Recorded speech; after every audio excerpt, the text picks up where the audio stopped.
ਗੱਲਬਾਤ ਸ਼ੀ ਜਿਨਪਿੰਗ ਨੇ ਆਖਿਆ ਤਾਈਵਾਨ ਦੇ ਮਾਮਲੇ ਨੂੰ ਦੁਰਸਤ ਤਰੀਕੇ ਨਾਲ ਨਾ ਸੰਭਾਲਿਆ ਤਾਂ ਦੋਨਾਂ ਮੁਲਕਾਂ ਵਿੱਚ ਟਕਰਾਅ ਵੀ ਹੋ ਸਕਦਾ ਹੈ। ਚੀਨ ਨੂੰ ਇੱਕ ਦੂਜੇ ਨੂੰ ਹਰੀਫ ਨਹੀਂ ਸ਼ਰਾਕਤਦਾਰ ਬਣਾਉਣਾ ਚਾਹੀਦਾ ਹੈ। ਸਾਡੇ ਮੁਸਤਹਕਮ ਤਾਲੁਕਾਤ ਦੁਨੀਆ ਲਈ ਫਾਇਦੇਮੰਦ ਨੇ ਆਖਿਆ। बैन अवी सूरत हाल मुसलसल तगीर पजीर ते हंगामा खेज ने कि असी आलमी चैलेंजेस का मुकाबला ते दुनिया को इस्तेकाम फराहम कर सकते हैं। ऐसे सवालात ने जिन्हों का जवाब वड्डे मुल्कों के रहनुमावां की हैसियत नाल सानू देना है। सारे आलमी बहराना का हल सिर्फ सफारतकारी ते मुज़ाकरात विच है।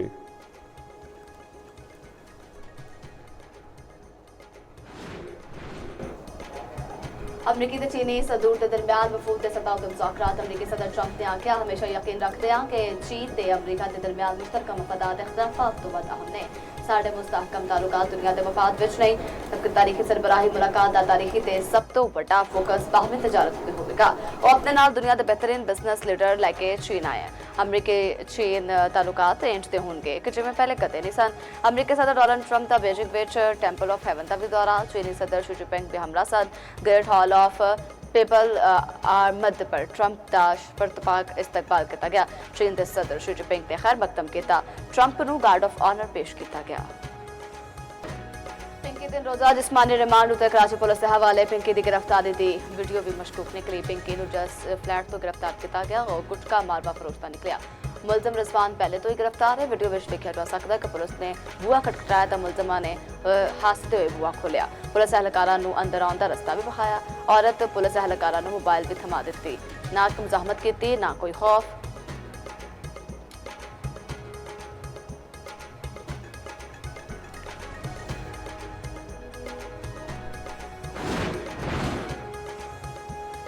कानून नाफिज करने वाले इदारियां पिंकी के भरा शौकत की तलाश। तफ्तीशी हुकाम का कहना है शौकत का क्रिमिनल रिकॉर्ड जमा कर लिया गया। चंद साल कबल कोकीन स्मगल करने का मुकदमा दर्ज किया गया सी। दौरान तफ्तीश मुलजिमा पिंकी ने वारदात का मुबैना तरीक़ाकार भी दस दिता। मुलजिमा पिंकी ने दसिया मनशियात फरोश गिरोह का करिंदा बखसूस मकाम ते गली का इंतखाब करदा। गिरफ्तारी तो बचन लिए खरीदार नूं किधरे दुरुस्त मकाम नहीं दसिया जाता सी। राइडर करीबी सुनसान मकाम उत्ते किसी पत्थर के थले मनशियात रखदा ते फिर खरीदार नूं वो मकाम दस दिंदा। बलोचिस्तान के जिला बारखान में अमन दुश्मनों के खिलाफ वड्डी कार्रवाई। फतनतुल हिंदुस्तान के साथ दहशतगर्द हलाक ISPR के मुताबिक दहशतगर्दों के कोलों असलहा गोला बारूद धमाका खेज मवाद बरामद। शदीद झड़प के विच मेजर तौसीफ अहमद पट्टी समेत जवान ने वतन के दिफा उत्ते कुर्बान। शोहदा के विच नायक फिदा हुसैन, सिपाही जाकिर हुसैन, सिपाही सुहेल अहमद, सिपाही मोहम्मद अयास शामिल। सदर आसिफ अली जरदारी ते वज़ीर आज़म शहबाज शरीफ दा फोर्सेस को खराज तहसीन। वज़ीर दाखिला मोहसिन नकवी दा भी शोहदा को खराज अकीदत।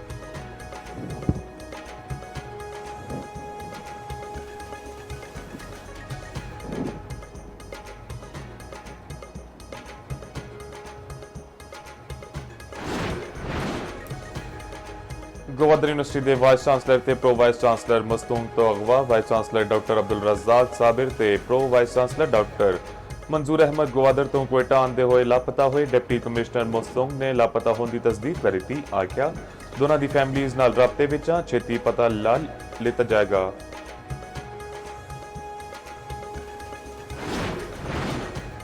इस्लामाबाद हाईकोर्ट ने सेंट्रल सिलेक्शन बोर्ड के फैसले गलत करार दे दिते। 21 अफसरान नूं तरक्की लई असर नो ज़ेरे गौर लियाउण दा हुक्म। जस्टिस इनाम अमीन मिनहास ने तफसीली फैसला जारी कर दिता है। ग्रेड बी ते 21 दे विच तरक्की तो महरूम रहने वाले 21 अफसरान की दरखास्त मंजूर। अदालत ने आख्या अफसरान के केस प्रमोशन रूल 2019 के मुताबिक दोबारा वेखे जाएंगे। पटिशनस के केसेस मरवजा तरीकाकार के मुताबिक जायजा लिया जाएगा।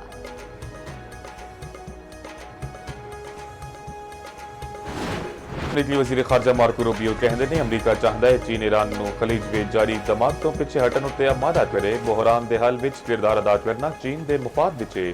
चीन के अपने बहरी जहाज अपने हॉर्मज़ विच फंसे हुए ने वह भी मौजूदा बहरान तो मुतासर हो रहा है। अमरीकी महकमे खारजा का कहना है अमरीका ते चीन ने इतफाक किया है कि किसी भी मुल्क को अपने हॉर्मज़ तो उल्लंघन वाले जहाज उत्ते टैक्स लाने की इजाजत नहीं होनी चाहिए।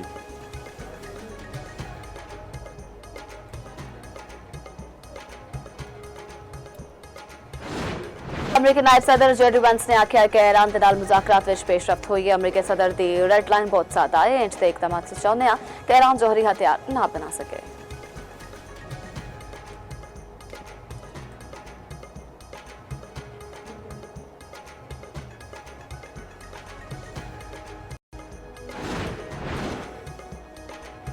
ईरान जंग के दौरान इसराइली वज़म के UAE के खुफिया दौरे के इंकशाफ नेतन्याहू ने अमराती सदर नाल मुलाकात की थी। इसराइली वज़ीर-ए-आज़म ऑफिस की तस्दीक आख्या नेतन्याहू ने दौरान जंग अमारात का दौरा किया। जंग के दौरान नेतन्याहू अमराती सदर नाल भी मिले। UAE की इसराइली वज़ीर-ए-आज़म के दौरे की तरदीद अमराती हुकूमत का कहना है कि गैर एलानिया दौरियां के दावे बेबुनियाद ने। इसराइल के नाल ताल्लुकात पोशीदा ने।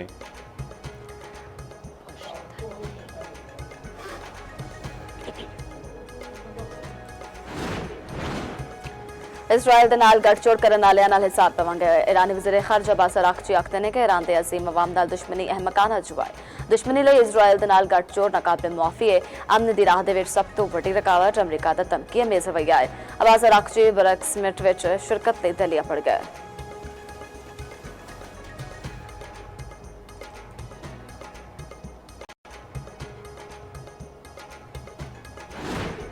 जायदाद दे लालच ने खून चिट्टा कर दिता। गुजरावाला दे विच अराज़ी तनाज़े उत्ते भरा दे हथों भरा कतल अफसोसनाक वाक़या नवाही इलाके मुखल संधू दे विच पेश आया। मुलजम बशारत ने डेरे उत्ते बैठे तनवीर उत्ते फायरिंग कर दित्ती। मकतूल दे प्यो दी मुदायत विच मुकदमा दर्ज।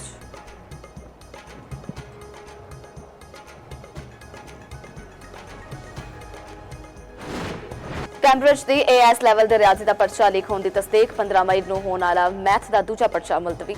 इलामे के पर्चियां तो मुतलिक होर तफसीलात ऐलानात 22 मई को किए जाएंगे। कैम्ब्रिज इंतजामिया का विफाकी वजारत दाखिला इजलास मामला NCCI दे सुपुर्द कर दिता।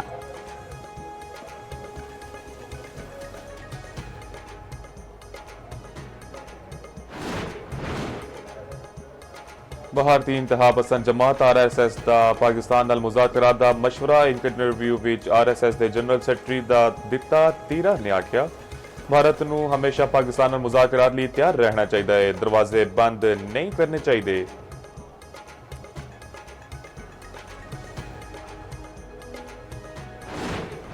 लबनान उत्ते इसराइली हमले विच शिद्दत। फजाई हमले विच 8 बच्चियां समेत 22 अफराद जान बहक।